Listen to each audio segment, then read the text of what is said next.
Olá, tudo bem? Uma alegria muito grande estar aqui mais uma vez para começar o programa de hoje sobre o 10º mandamento. É um programa especial que vai trazer bênçãos para você, para sua casa e para sua família. Seja muito bem-vindo ao nosso programa, A Arena do Futuro.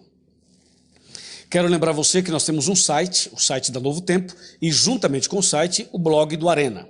Então, você coloca novotempo.com/Arena do Futuro, e aí entra no nosso blog, onde você tem vídeos e mensagens da Palavra de Deus. Você pode também nos seguir no Twitter, que é o @Arena do Futuro, e ainda mandar um e-mail para a gente, arenadofuturo@novotempo.org.br, e nós enviaremos para você um curso bíblico totalmente de graça. É esse DVD que está aqui na minha mão, e você poderá recebê-lo em sua casa. É só mandar um e-mail ou telefonar para cá, e nós enviaremos então esse material riquíssimo, com 18 lições para abençoar a sua casa, tá bom? Agora prepare o seu coração, pegue a sua Bíblia, uma caneta, um papel para tomar nota, porque vamos iniciar o estudo sobre o 10º e último mandamento da lei de Deus. Deixa eu guardar o meu DVD aqui e eu convido você então a abrir a Bíblia comigo. Vamos abri-la logicamente nos 10 mandamentos e vamos analisar o 10º e último mandamento. Êxodo capítulo 20, versículo 17.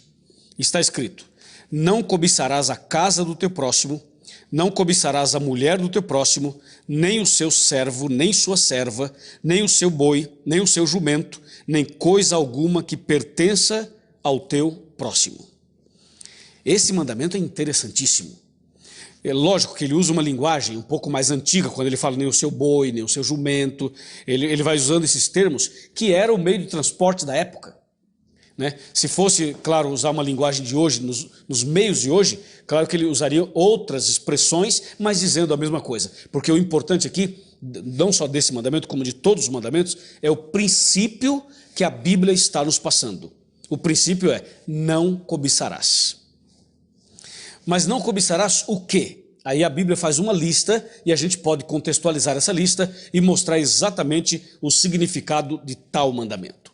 Antes da gente entrar nos detalhes do significado desse mandamento, do que ele proíbe realmente e como a gente deve pautar a nossa vida de acordo com esse mandamento, é preciso ter aquela base para você ter uma noção mais ampla do 10º mandamento e, claro, de todos os mandamentos. Nunca é demais lembrar, porque de repente você que está assistindo a gente agora acompanhou a série toda, aí está tudo bem. Mas você que está assistindo pela primeira vez, você que ligou a televisão hoje, recebeu o Novo Tempo agora, não pegou a série toda e tal. Para nós entendermos o 10º mandamento, bem como todos os outros mandamentos, é importante entender que, primeiramente, Deus deseja que cada um tenha um encontro com Jesus. Esse encontro com Jesus é quando a pessoa abre o coração e se entrega e passa a ser um cristão verdadeiro. É exatamente esse o princípio que aparece em Êxodo 20. Quando você lê o verso 1 e o verso 2, Deus fala assim, ó: eu sou o teu Deus que te tirei da terra do Egito, da casa da servidão. Então, primeiro ele liberta o povo dele da escravidão, depois ele dá a lei. Assim acontece também conosco hoje. Primeiro Deus quer libertar você do mundanismo, do Egito, do pecado, trazer você para Jesus Cristo e a partir de então dizer para você, ó, agora viva uma vida de obediência, uma vida de acordo com os mandamentos. A ideia bíblica, a ideia da palavra de Deus é o seguinte: a gente guarda a lei não para a gente ser salvo, mas porque já fomos salvos. A gente obedece os mandamentos não para sermos cristãos, mas porque somos cristãos. Então, só para lembrar você a importância dessa base bíblica. Nesse caso, o 10º mandamento, especialmente, ele fala da cobiça. Nós poderíamos pegar e falar da cobiça em toda a Bíblia, porque a Bíblia tem uma mensagem muito ampla a respeito da cobiça. Mas nós queremos ficar dentro do 10º mandamento e, claro, fazer algumas citações. A Bíblia, quando fala dos mandamentos, dos 10 mandamentos, ela o faz de uma maneira tão ampla, mas tão ampla, que a gente poderia ficar aqui fazendo uma série de programas somente sobre os 10 mandamentos, sem citar um mandamento por mandamento, mas mostrando assim a lei de Deus como um todo. Veja, por exemplo, o que diz o salmista no Salmo 1. Vamos ler o verso 1, o verso 2, alguns versos. Verso 1: bem-aventurado o homem que não anda segundo o conselho dos ímpios, não se detém no caminho dos pecadores, nem se assenta na roda dos escarnecedores. Número 2, antes o seu prazer está na lei do Senhor, e na sua lei medita de dia e de noite. Verso 3, essa pessoa, ele é como árvore plantada junto à corrente de águas, que no seu devido tempo dá o seu fruto, e cuja folhagem não murcha, e tudo quanto ele faz será bem sucedido. Verso 4, os ímpios não são assim, são porém como a palha que o vento dispersa. Número 5, por isso os perversos não prevalecerão no juízo, nem os pecadores na congregação dos justos. Número 6, pois o Senhor conhece o caminho dos justos, mas o caminho dos ímpios perecerá. Esse salmo primeiro, no contexto dos 10 mandamentos, especialmente do 10º mandamento, eu quero destacar 3 coisas. O primeiro destaque é quando a Bíblia, no Salmo 1, começa dizendo assim, feliz é o homem, feliz o ser humano, feliz a pessoa, que não anda de acordo com o conselho dos ímpios, e nem se assenta na roda dos escarnecedores. Você já notou que numa roda de escarnecedores, numa roda de ímpios, o que é que acontece ali? Acontecem vícios, cigarro, bebida, às vezes drogas, e sabe o que mais? Um diálogo a respeito de mulheres do mais baixo nível que existe. Ou seja, essa roda dos escarnecedores, acontece o quê? Cobiça. Acontece o quê? Malícia. Por isso que a Bíblia diz roda dos escarnecedores. E o Salmo ainda usa uma outra expressão. Conselho dos ímpios. É assim.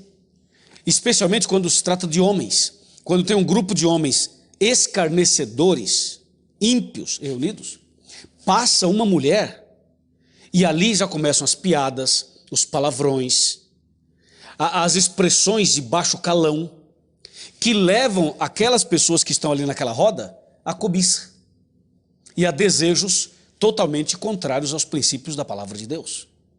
Por isso o Salmo 1 diz assim, bem-aventurado quem não anda nesse caminho e quem não se assenta na roda dos escarnecedores. Certo? Só que a Bíblia, aí ela complementa no versículo 1 ainda, desculpe, no versículo, versículo 1, versículo 2, mas vamos no 2. O 2 diz assim, ó, antes o seu prazer está na lei do Senhor, e na sua lei medita de dia e de noite.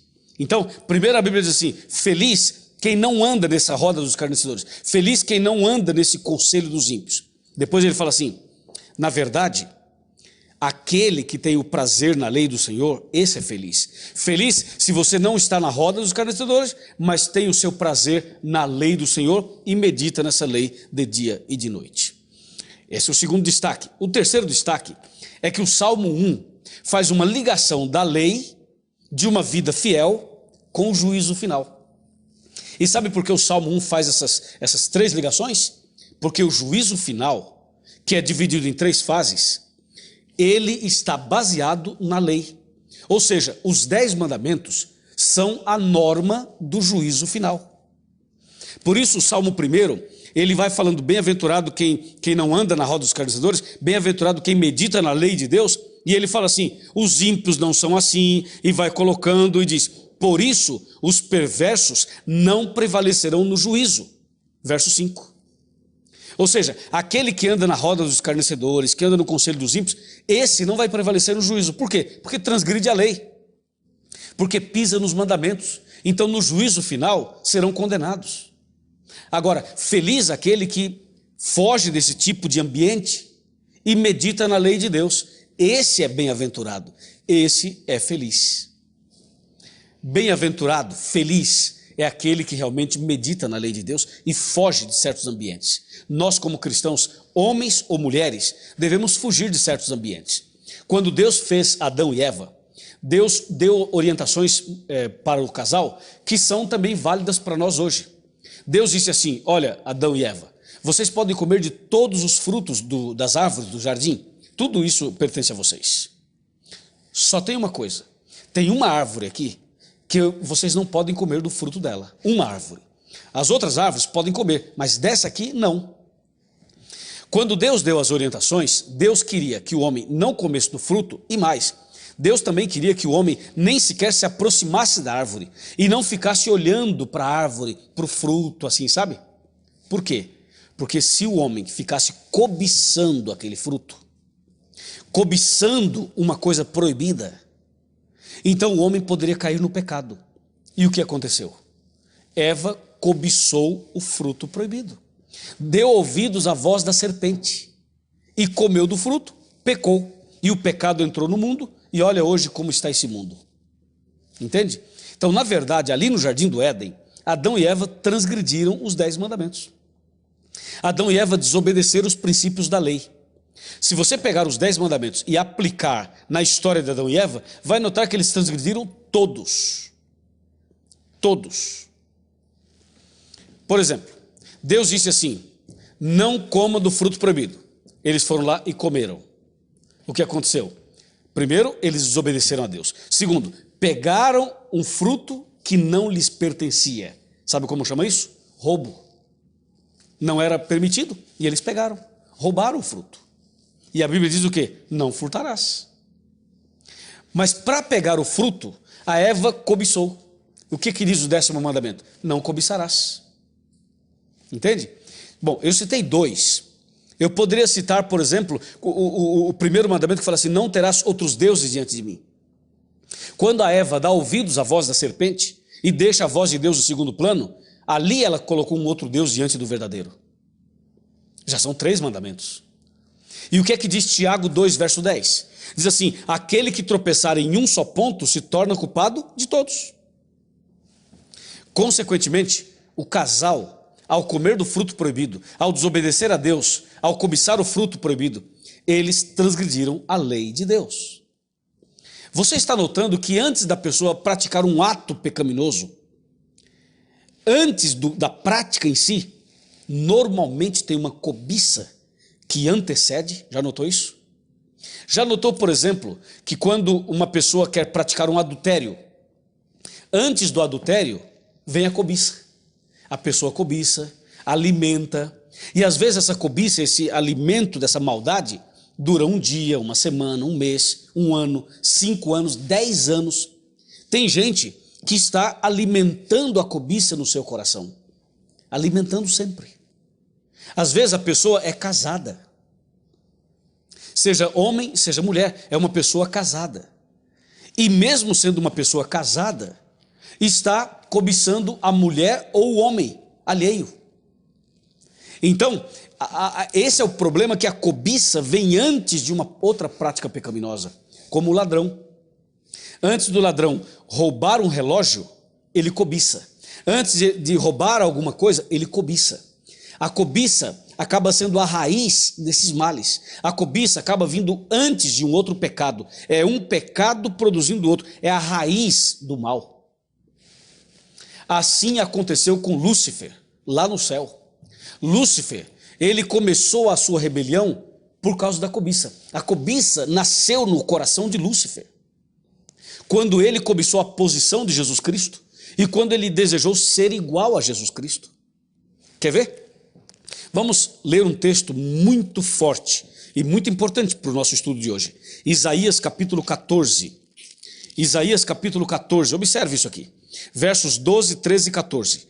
Como caíste do céu, ó estrela da manhã, filho da alva, como fosse lançado por terra, tu que debilitavas as nações. 13. Tu dizias no teu coração: eu subirei ao céu, acima das estrelas de Deus exaltarei o meu trono, e no monte da congregação me assentarei, nas extremidades do norte. Subirei acima das mais altas nuvens e serei semelhante ao Altíssimo. Resume isso aqui para mim numa palavra. Resume numa palavra. Qual é a palavra? Cobiça. Cobiça. Lúcifer cobiçou a posição de Deus. Queria ser igual a Deus. Entende? Então, a cobiça nasceu com ele e veio para a terra. Quando ele engana Adão e Eva, ele coloca no coração de Adão e Eva o quê? A cobiça. Qual foi o argumento de Satanás com Adão e Eva? Foi assim, ó. É melhor eu ler, né? Porque daí você vai falar, bom, o pastor Luiz está lendo na Bíblia. Veja só aqui, ó. Gênesis 3. Veja a cobiça que o diabo tinha lá no céu, que era ser igual a Deus. Tu dizias no teu coração, e sabe o que é isso? Ele estava pensando. Eu subirei ao céu, acima das estrelas de Deus, exaltarei meu trono, papapá, serei semelhante ao Altíssimo. Cobiça. Esse desejo de ser semelhante ao Altíssimo, essa cobiça, ele transfere agora para Adão e Eva. Veja, Gênesis 3. Mas a serpente, mais sagaz que todos os animais selváticos que o Senhor Deus tinha feito, disse à mulher: é assim que Deus disse, não comereis de toda a árvore do jardim? Aqui estamos em Gênesis 3, verso 1. A gente vai ler um pouco mais, até o verso 4 talvez. Você vê, agora o diabo usa uma cobra para falar com a Eva e faz uma pergunta capciosa. Uma pergunta com duplo sentido que provocaria a Eva a responder aquela pergunta. O verso 2 diz assim: respondeu-lhe a mulher: do fruto das árvores do jardim podemos comer, mas do fruto da árvore que está no meio do jardim, disse Deus, dele não comereis, nem tocareis nele, para que não morrais. Número 4. Então a serpente disse à mulher: é certo que não morrereis. Número 5. Agora, o 5 é o golpe. Olha o golpe. É o 5. Porque Deus sabe, disse a serpente, Deus sabe que no dia em que dele comerdes, se vos abrirão os olhos, e como Deus sereis conhecedores do bem e do mal. Verso 6. Vendo a mulher que a árvore era boa para se comer, agradável aos olhos e a árvore desejável para dar entendimento, tomou-lhe do fruto e comeu, e deu também ao marido, e ele comeu. Ou seja, aquela ideia do diabo de querer ser igual a Deus, transferiu para o casal dizendo assim: Deus sabe que quando vocês comerem, seus olhos irão se abrir e vocês serão como Deus, sabendo o bem e o mal. E projetou a cobiça no coração do casal. Assim o pecado entrou no mundo. E o que mais? O que mais nós aprenderemos do 10º mandamento? Vamos fazer um intervalo. Liga para alguém, diz assim: ligue aí a TV Novo Tempo, hoje o 10º mandamento, está muito bom. E já já eu volto com você. Até já.